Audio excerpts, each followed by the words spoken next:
every day, late at night, not okay.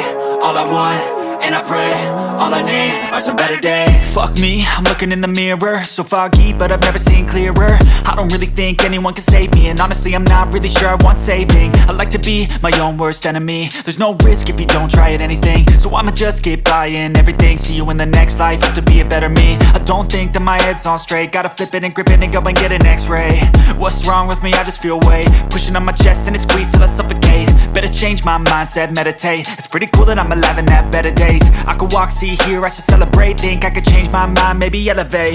Living life, every day, late at night, not okay. All I want, and I pray, all I need are some better days. Yeah, all I need are some better days. Cause all I want, and I pray, I believe in the better days. I'm kinda stuck between a rock and a hard place. Do I work hard or live at my pace? You're only young once, yeah that's all great, but I also want a future where I'm okay. Living life is doing lots of cocaine. Wait no, it's living with no shame. Wait no, it's sleeping in on Sundays. I guess it's different for each of us and that's okay. Well I just wanna be happy, how to get there? Glad that you asked me. I think it's different for everyone. Some of us need work, others need fun. Some of us need purpose to overcome. But try to do what you love when it's said and done. Cause there's so many differences in each of us. Trust your gut, it can show you what you want. Living life, every day, late at night, not okay. All I want, and I pray, all I need are some better days.